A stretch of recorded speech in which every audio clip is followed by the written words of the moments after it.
From the headquarters of Telesur English in Quito, Ecuador, I'm Carla Gonzalez, and this is From the South.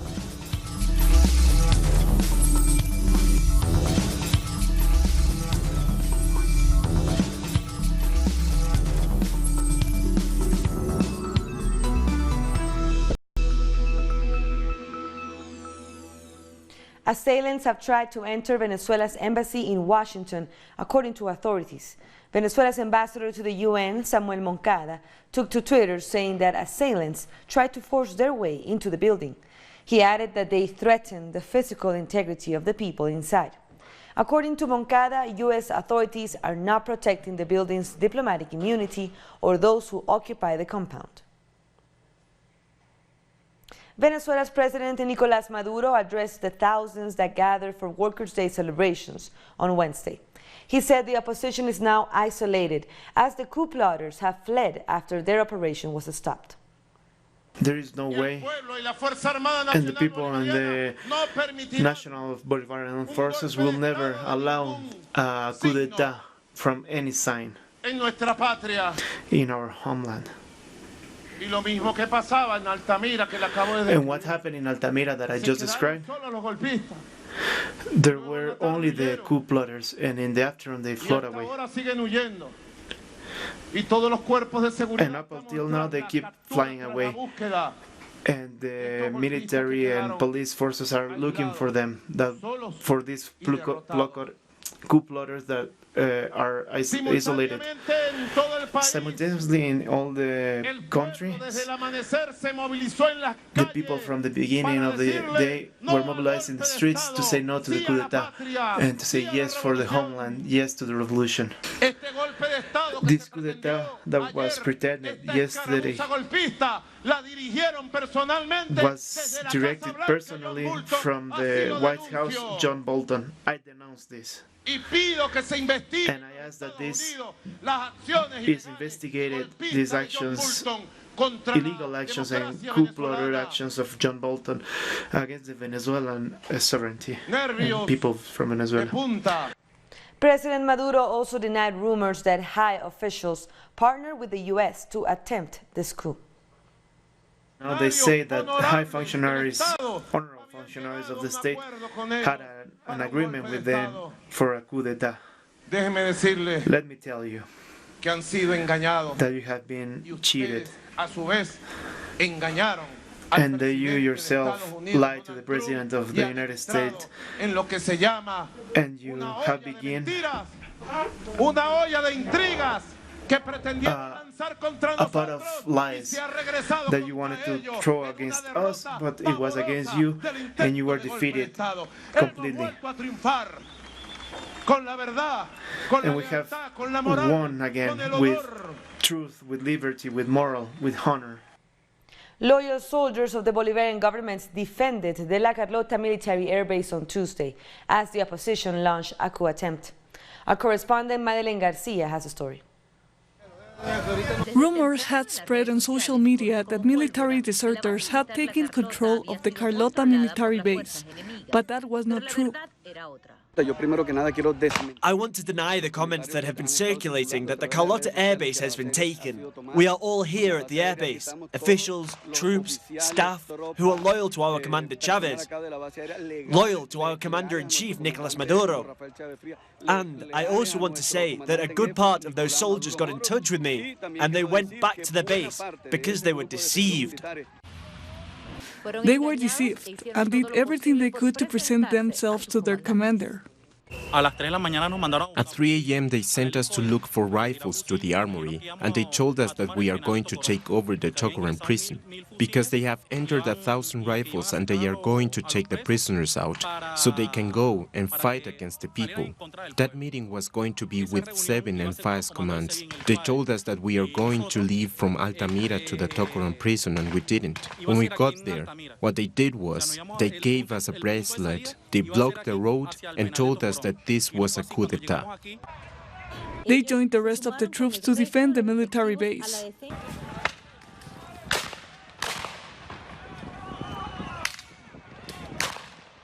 Suddenly shots were heard from the direction of the Altamira distributor next to the Carlota base. That was the moment the military deserters and some civilians started firing their weapons.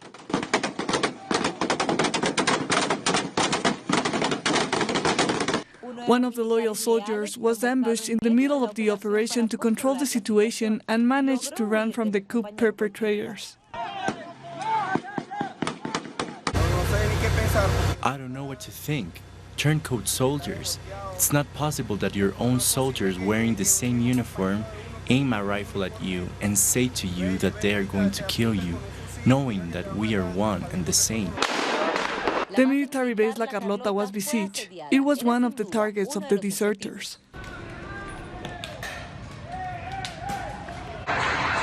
The opponents managed to take down a part of the fence. Despite the deserters bringing down the perimeter height, the military didn't shoot at them. They opted for dialogue.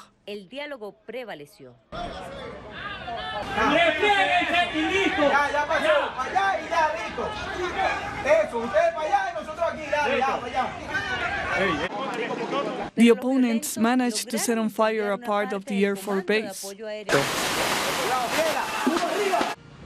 The fire destroyed motorcycles, vehicles, and an office.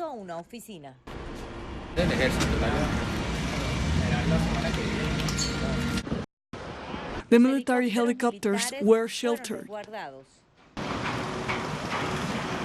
At the end of the day, the deserters couldn't take over the Carlota military base, and the soldiers remained loyal. In other news, people around the world commemorated International Workers' Day with marches and rallies.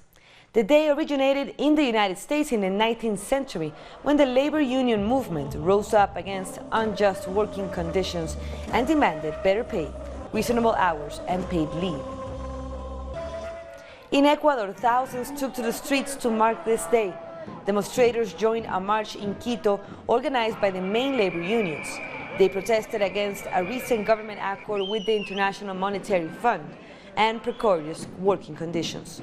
People also demand a stronger fight against corruption and the right to have a decent job. Women have precarious labor conditions with smaller salaries, and that is causing the income decrease for families. In Ecuador, more than 50% of women are the main providers, and the low salaries are affecting not only families, but the people in general. We are fighting for workers' rights. We fight for our children. What are they going to do in the future? We are fighting now for the future, for our children, for the future of our country. And in Mexico, thousands commemorated this day by urging President Andrés Manuel López Obrador to keep his campaign promises to workers. Teachers from Mexico National Teachers Union led the May Day March, which set off from the emblematic Angel of Independence in Mexico City. Their main demand was the repeal of the education reform approved in 2013. We do not accept evaluations that make us responsible for the issues with education in Mexico. They reject a project promoted by López Obrador. They demanded their labor issues be included in Article 12 of the Constitution, just like any other public worker. We want to see something be made into law that benefits workers. We want to help future generations. On International Workers' Day, many unions mobilized to remind the government that many things are pending in labor matters, in a country where 57% of working-age people earn a living in the informal sector. We're making these demands just like workers all over the world. We want dignity, we want to help, we want to be protected. We have no social security without a contract. We don't earn enough. We don't have access to healthcare. We are at risk of sickness, of old age, of death. Above all, salaries must be protected. According to studies, for public workers to be able to purchase basic goods, they have to work over 20 hours a day. In this context, the President's office proposed a labor reform, which was promoted by the United States as a condition to approve the trade agreement, which replaced NAFTA. 569 articles are being changed, 555 from the federal labor law, 6 from judicial powers, 2 from the Ombudsman Office, 2 from the country's National Housing Institute, and 4 from Social Security. With a new law at hand, workers could choose their own union leaders via secret vote, and new labor courts would be created to settle disputes. Meanwhile, in Chile, police heavily repressed protesters who were demonstrating in the streets of Santiago. Police fired tear gas and water cannons against demonstrators who had set barricades on fire. Thousands of workers joined the protest organized by the country's main labor unions. They protested against high unemployment and work discrimination. We are oppressed, we are exploited, and the only thing that matters is the good of others, not of us as workers who are contributing to the country, but are not listened to. Workers in Argentina were not deterred as they rallied on International Workers' Day to protest against the economic and social policies of President Mauricio Macri. A massive mobilization took place in the iconic Plaza de Mayo in Buenos Aires. This was part of a series of protests, including a transport strike. It also happened just one day after a general strike. Among the activities on Workers' Day, people gave away food for free in 400 spots around the country. We want to have opportunities to get a job, because there are a lot of comrades that have nothing. Today is a symbolic day. I hope this is the beginning of a fight that we develop to allow everyone to fulfill their basic needs. We are commemorating May Day. We urgently need to create a political project that comes from the people and is able to stop the current government. Workers highlighted the relevance of this historical day by giving visibility to their struggles. We are fighting every day for our jobs, for our dignity, and against oligarchy in the government, which has only brought poverty to the working class. The best tribute we can make to those who fought for 8-hour workdays and against exploitation is to continue mobilizing. Labor unions, social organizations, all movements and sectors related to this fight have to protest against Macri and his policies. Buenos Aires was unusually empty due to the public transport strike, a sign to the Macri's administration, which is not paying attention to the demands of workers and is taking the country to its limits in a social crisis. We will continue with the plan that we, the working class, developed with different actions against adjustment and imperialist policies. We will stay united to expel Macrismo out of Argentina and the right wing out of Latin America. In an event where the working class was not present, President Mauricio Macri stressed the relevance of a working culture, although unemployment figures have doubled since he took power. And marches were also carried out in central Moscow in Russia in celebration of Workers' Day. Thousands of communist movements and trade unions demonstrated peacefully across the country, waving red flags, harking back to the Soviet era. We have more stories coming up. Stay with us.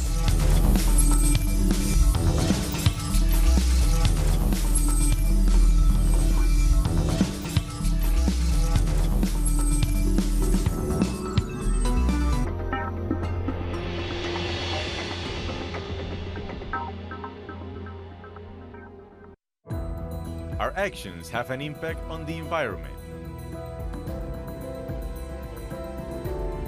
It's our responsibility to change for the sake of our planet. Let's be part of this transition. Watch, preserve, and protect your Green Zone. Wednesdays, only on Telesur.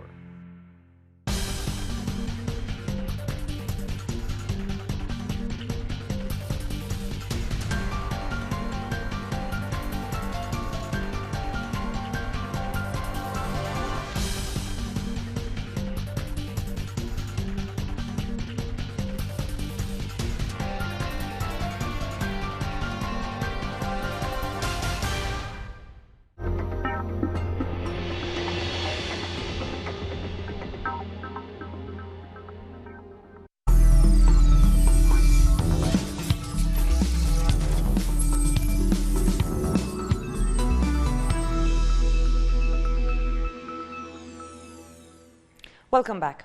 The Colombian Senate is once again voting on the objections by President Iván Duque to the statutory law for the special jurisdiction for peace. Following a long session on Tuesday, where the objections were debated, no consensus was reached by lawmakers.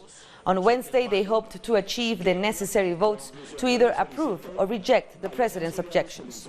In March, President Duque presented a number of these objections that he had to the law.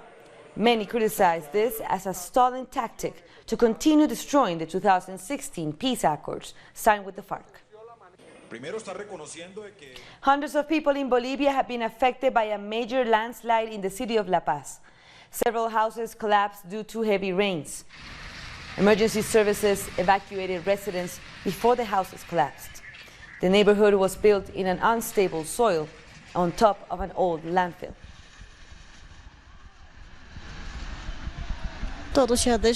Everything was destroyed in a landslide. We didn't have any time to get belongings. Regardless, I escaped with my children. I have nothing. I have lost everything. I need help. Rescue groups are going to look for 3 people who are missing. Also to help families find the belongings in areas where there is no risk. There is still the risk of landslides for rescuers and families, so that's why that part is sealed off. In the Caribbean, Trinidad and Tobago's former Attorney General Anand Ramlogan has been arrested on corruption inquiries. Ramlogan was detained at the Piarco International Airport as he attempted to leave the country for legal matters early on Wednesday morning. A warrant was also issued for opposition senator and attorney Gerald Ramdeen by officers carrying out the same investigation. He turned himself in hours after Ramlogan's arrest. We continue in the region. St. Vincent and the Grenadines, which is part of the Bolivarian Alliance for the Peoples of Our America, has denounced Tuesday's attempted coup in Venezuela. The alliance says the attempted coup tried to undermine the constitutional order of Venezuela. It's calling on the international community to respond to this coup attempt and assess the possible consequences of the situation. Now to Algeria. The army chief has called for dialogue between protesters and state institutions. However, hundreds of people rallied outside the General Workers' Union in the capital, Algiers, demanding for the leader of this union to step down. Police prevented them from joining other protesters gathered outside the city's iconic post office, the focal point of demonstrations which began in February. We call for the departure of Bedoui's illegitimate government, which is rejected by the people. We demand a new transitional government with new faces that are accepted by all. We also demand legitimate prosecutions for those accused of corruption. 14 people have been killed in Katsina State in Nigeria after dozens of gunmen attacked 2 villages. The attackers, riding motorbikes, went on a rampage in the villages on Tuesday evening, shooting people and burning houses. Many people were also injured in Gobirawa and Sabawa villages. This is the second time in a week that gunmen have attacked people in that area. The African Union has given Sudan's military leaders another 60 days to step down or face suspension. The Union had given the military a 15-day ultimatum to transfer power to citizens last month. However, the AU has said it is with deep regret that the military authorities in the country have not done so. Meanwhile, Sudan's main opposition leader has warned protest leaders against any provocation of the country's army rulers. Sadiq al-Mahdi said the military will soon hand over power to a civilian administration.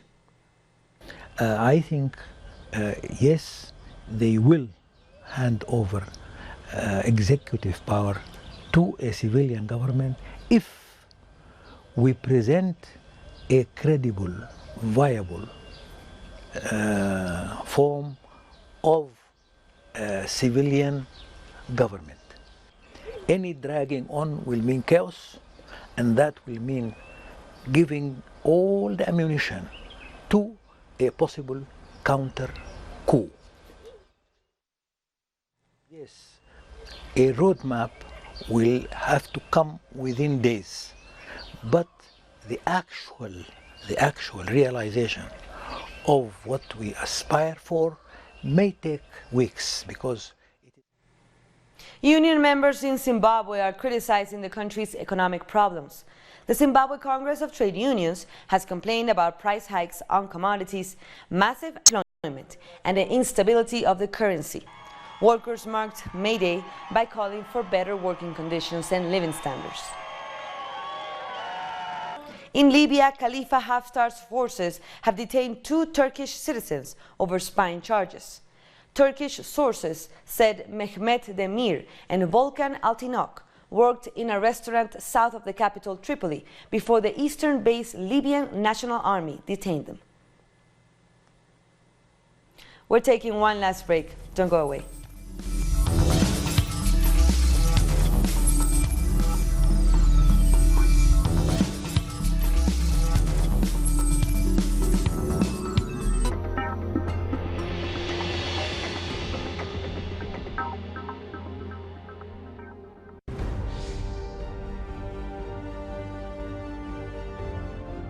Acompañamos a los pueblos que resisten en cada una de sus luchas. Somos esa ventana que se abre para visibilizarlos entre fronteras.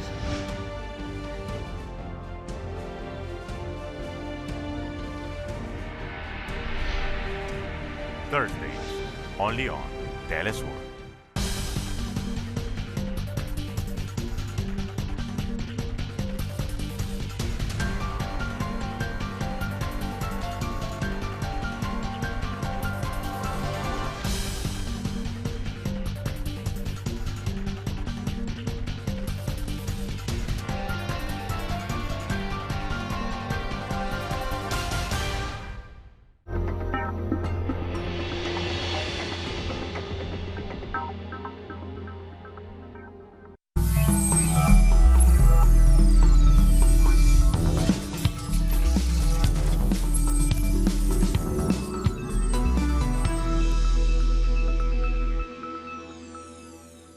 Thank you for joining us again.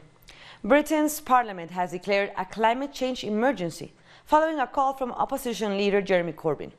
However, the measure was passed as an opposition motion, so it has no direct consequences for policy. The vote followed the 11-day protests that shut down parts of central London. Parliament rarely leads change. It usually drags its feet. It's normally the last place to pick up on the major reforms that society is demanding. Think about the huge transformations in our society. Workers' rights, women's rights, gay rights. The impetus has always come from outside, from social movements and communities, while Westminster is often the last place to understand that. Let us not repeat that pattern. Let's respond to what a young generation is saying to us and raising an alarm. So by becoming the first parliament in the world to declare a climate emergency, we could, and I hope we do, set off a wave of actions from parliaments and governments all around the world. UK Prime Minister Theresa May has sacked Defense Minister Gavin Williamson over a leak involving Chinese company Huawei.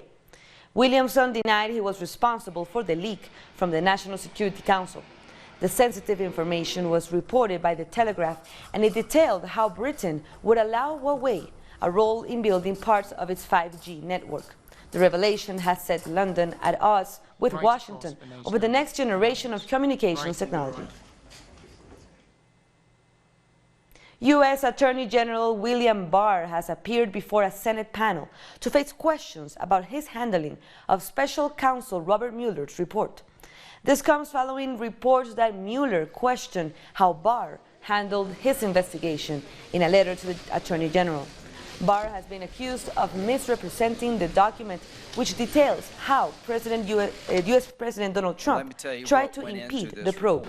Democrats say Barr is trying to protect Trump. The new Japanese emperor officially assumed the post in a ceremony held on Wednesday. Japan's Emperor Naruhito took the reins during an event at the Imperial Palace in Tokyo after his father stepped down on the day before.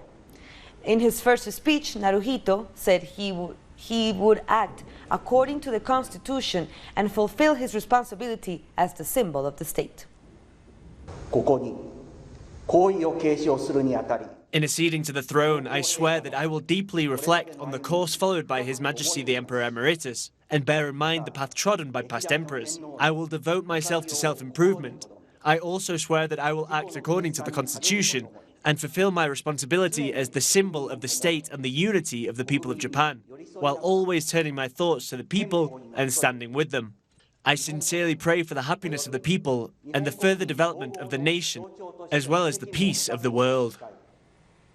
Brazil has been paying its respects to one of its greatest ever samba stars. Beth Carvalho died on Tuesday at the age of 71. Celebrities and fans joined her family to sing their farewell at a wake hosted by Botafogo Football Club in Rio de Janeiro. Beth Carvalho was one of the founders of Samba Pagode.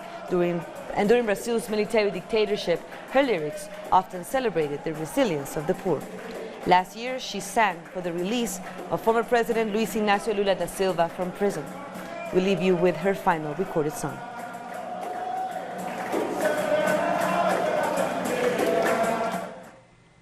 And with that, we end our news brief, but you can find these and many other stories on our website at telesurenglish.net. For our viewers in Africa, you can find us on StarSat channel 461 in South Africa and channel 539 in Nigeria. And you can also join us on social media. For Telesur English, I'm Carla Gonzalez. Thank you for watching.